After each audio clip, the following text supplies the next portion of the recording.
It is good to have you back. Like I promised, introduction of the guest will be done now. And I have with me in the studio Bolan Olojede, an economist. Thank you so much for being on Firecrackers today. Yeah, well, thanks for having me. It's nice to be here. Yes, we've had it virtually, but it's nice to be here with you physically.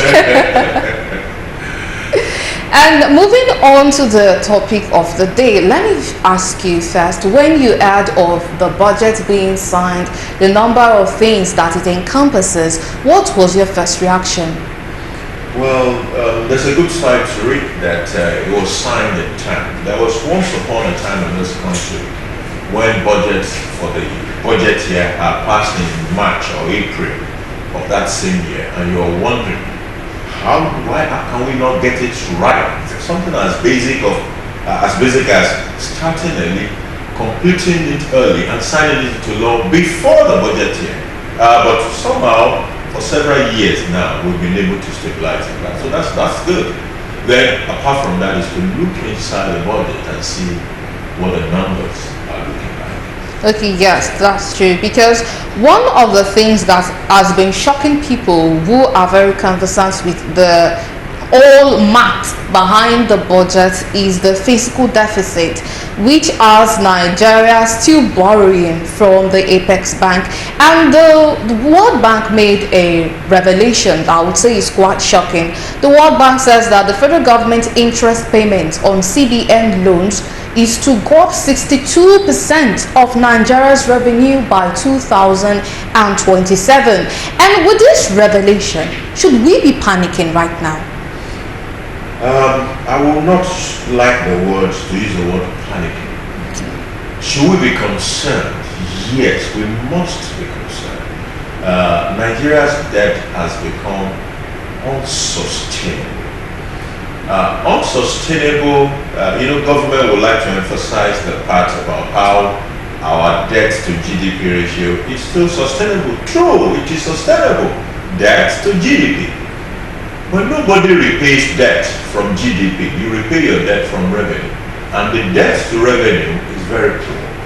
It is very clear when you look at the 21.8 trillion budget, and the revenue part of it is just about 10 trillion.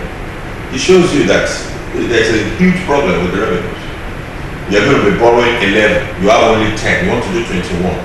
So the debt has become a huge burden that should be a major concern for everybody, and more importantly, for whoever is coming in to lead the next administration.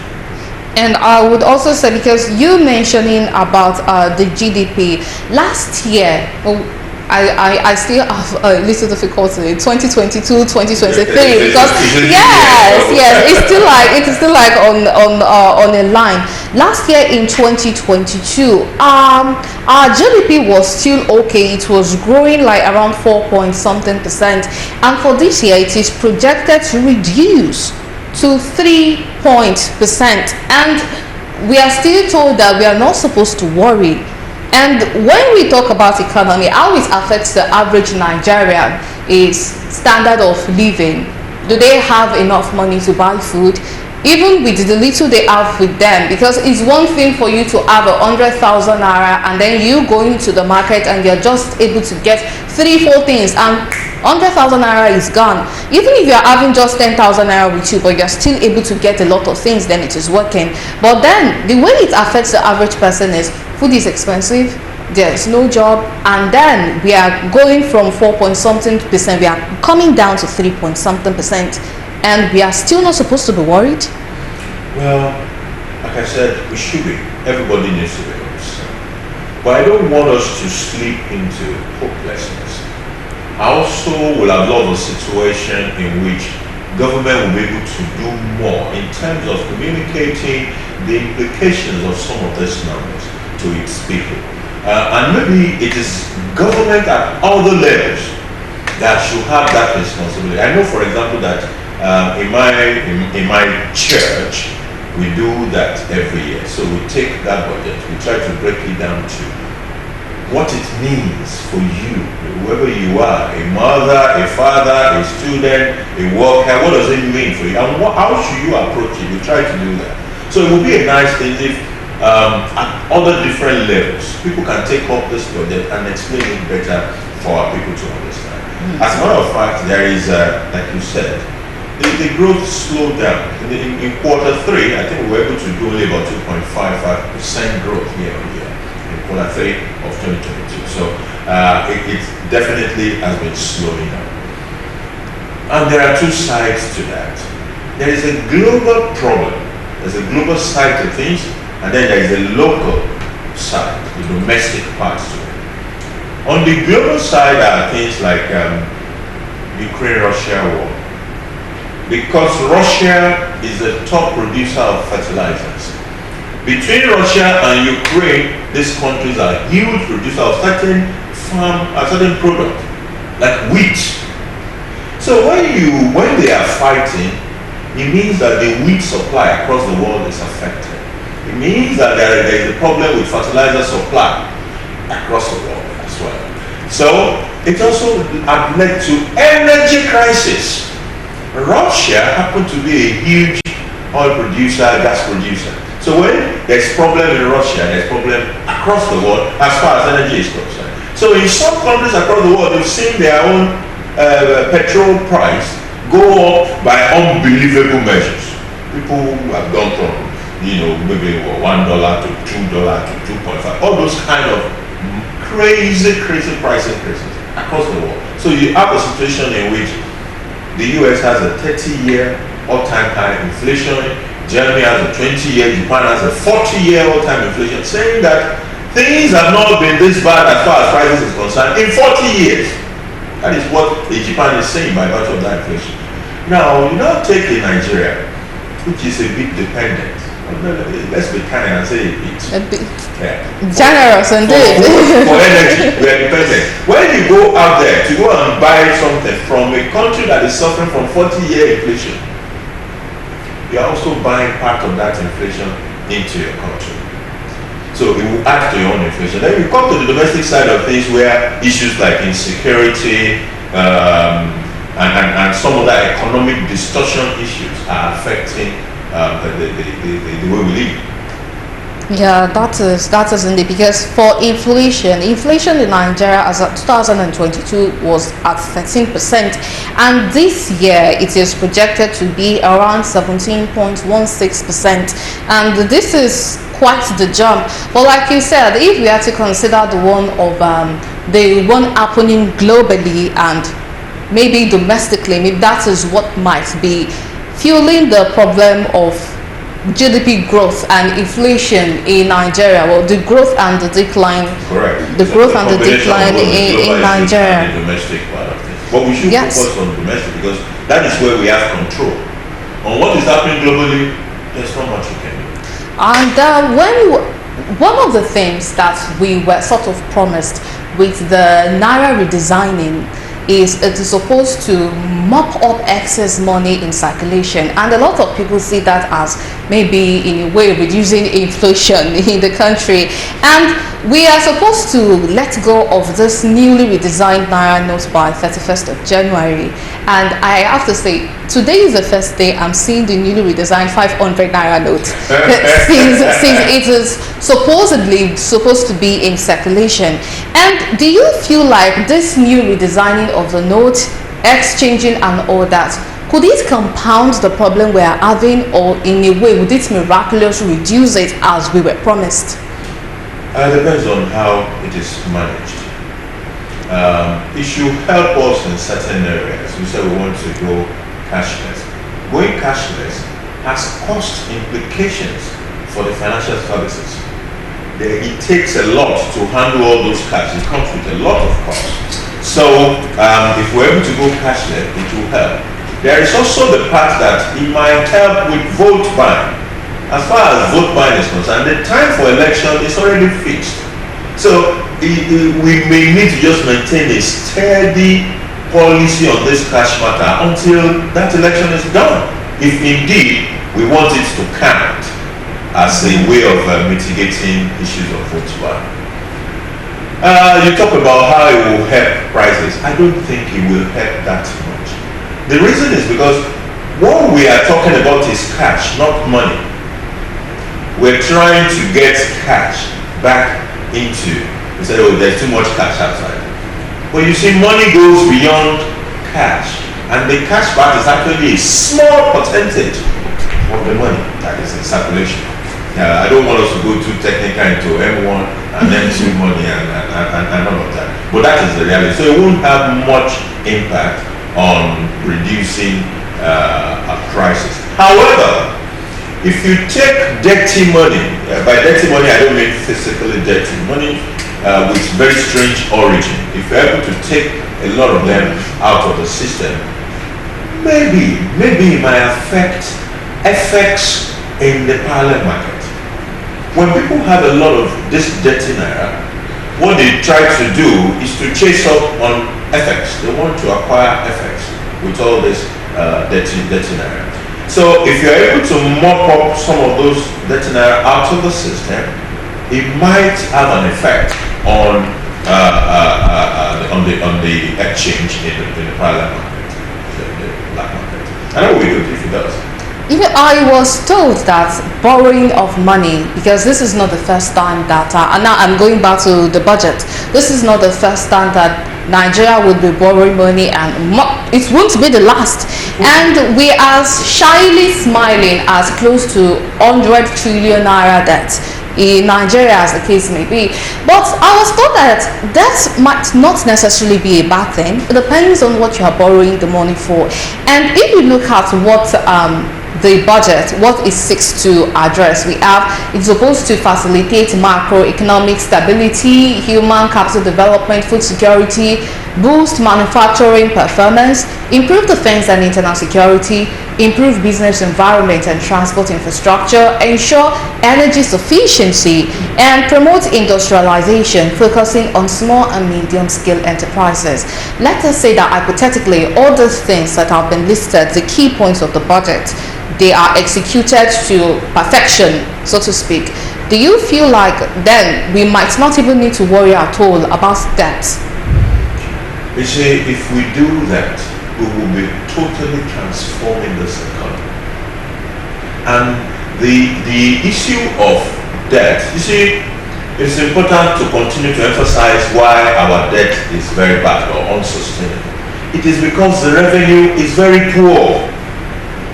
If the revenue is robust, we won't be talking about 7 trillion. What is 7 trillion? A country like Nigeria with the size of our GDP should be able to probably do like double of that.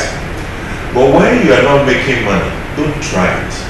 You are not going to repay the debt from your GDP, you will pay from revenue. So you must be able to sweat the GDP. You sweat it to generate revenue for you. Now, all these steps that have been listed, though they are just probably some fancy words, but if we're able to do it, we will be able to rev up that revenue. If we do this, it means that our income from oil will go up, because security will go up, all those corruption, they are stealing my crude, they are doing this, will reduce, and then I will have more money from crude. It means that the companies will do well. We're talking about doing infrastructure, addressing macroeconomic issues that are militating against manufacturing and all the rest. When manufacturing does well, they will employ people. Manufacturing that is doing well will be able to pay taxes. The people that are employed are now earning. Because they are earning, they can spend. When they spend, they stimulate the economy, and they also pay taxes. So if we do that, we will rebuild the economy. Revenue will get fatter, and our borrowing will even start to go down. And it starts to become less of a burden. So the challenge is, how much of this are we really going to be able to do? The challenge is also for the incoming guy to say, look, in May, when I resume, I will be inheriting this. Because some people are saying, no, this is a booby trap. I said, it's not a booby trap. It's not a trap. A trap is no longer a trap if you already know that it is a trap and you know where it is set. So know that you are coming into this. So by now, you should start challenging your team. CEO, this is what we're coming into. How are we going to deal with this matter? After all, when you come, if there's something you don't like about this budget, you can propose an amendment. If there are different priorities, you can say, oh no, I want this number to be like this one should be like this. You package it, you take it back to the National Assembly, and you get an approval for it. So it's in the place of that new guy to start thinking now. This government that prepared this is on its way out. Yeah, and then we have to bid that new guy best of luck in advance, because it is not smiling. Because whenever anyone mentions anything wrong with Nigeria, the first person they would call is the name of the president. Oh, it is because of the president we are facing this, we are facing that. So I would also say it is important for people to know about this, so there won't be unrealistic expectation from the person coming in. Because according to World Bank's prediction, the first 4 years of whichever president is going to be coming in is going to be used to be paying debt, and that is over 50% of our revenue. It is estimated 67% of our revenue is going to be going for debt servicing. That is assuming that things will continue to go along the same trajectory, but things might not go on that trajectory. The guy will do things differently, and here is how the world works. It works on perception. You see, as soon as the guy begins to take more positive steps in the right direction, the world will support steps in there. In fact, you begin to see results, you begin to see support before the results starts to come in. That is how these things work. So there are a lot of economic distortion issues that it needs to deal with. There is a debt issue we just mentioned that it needs to deal with. It just needs to start taking those right steps, and the world. And then you see, you also need the support of the people. Let me give you an instance. Nigeria is a very interesting place. You see government saying, we don't have money. And then there's an announcement that one accountant general has taken 109 billion. And they're saying you don't have money, but one man is able to take 109 billion from that same system that where you don't have money. So we must be able to address all those things and build the trust capital with the people. When the people can trust you, then they can support you. So that when you tell them, look, this fuel subsidy is not sustainable, this is what we are going to do about it. So it will pinch you a little bit. But you see that pinch that I'm going to pinch you on the left, this is what I'm going to do on the right to compensate you for it. So I will pinch you here where I have a bar on the other side, and this is it. And the people are able to trust you that you will do it by virtue of how they have seen you take steps in the right direction. They will support you to succeed. And I feel like that's one of the things that needs to be discussed, because we've been told several times that the issue of fuel subsidy is not sustainable. And when it is estimated, if subsidy were removed from the current fuel price, we'll be buying petrol for around 320 to 360 naira per liter. And right now we have people already buying fuel for 250 naira per liter. People are buying 500 in some part of Lagos, in the part of Nigeria, as we speak. And that is mind-blowing. So in a way, would we not say that really that subsidy itself indeed is a scam? If people are buying petrol for close to 500 naira or more, then really what are we still doing with that subsidy that is still being presented to us? That, okay, yes, this is subsidy, you are getting it. Okay, what is this subsidy in the first instance?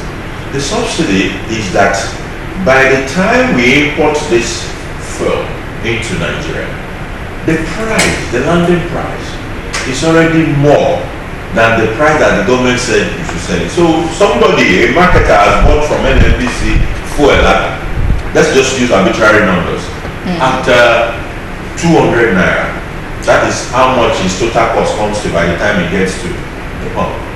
But you have told that same guy that you must sell it at 180, that I will pay you the difference.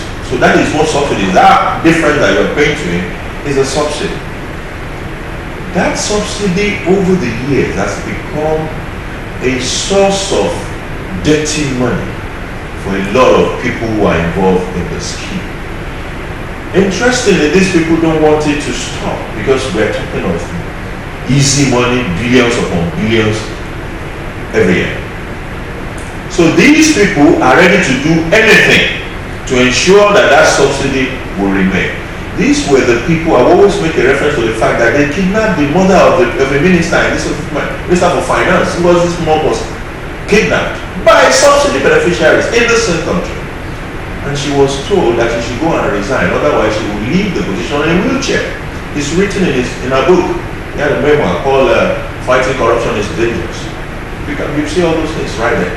So it is indeed dangerous. There are beneficiaries, the money on the table is huge, and they are not ready to let go. And they will do anything to ensure that we remain, and that the subsidy remains. Would you say that is the reason why our refineries will never work in Nigeria? Now, that is one of the things that whoever is coming in must ensure. You see, there is a segment of the society that is saying, look, if the government refineries are working, it will help us. I also believe so.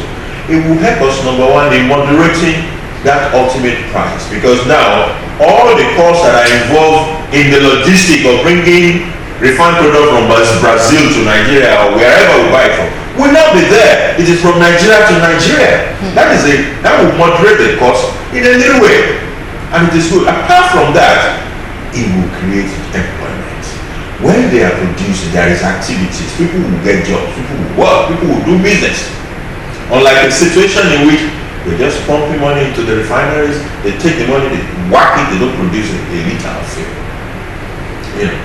Then, apart from the public refineries, there is also the private Dangote refinery. It should also come on stream. Incidentally, despite the fact that it started as a private refinery, government has also invested in it now. We have a stake to also ensure that it succeeds.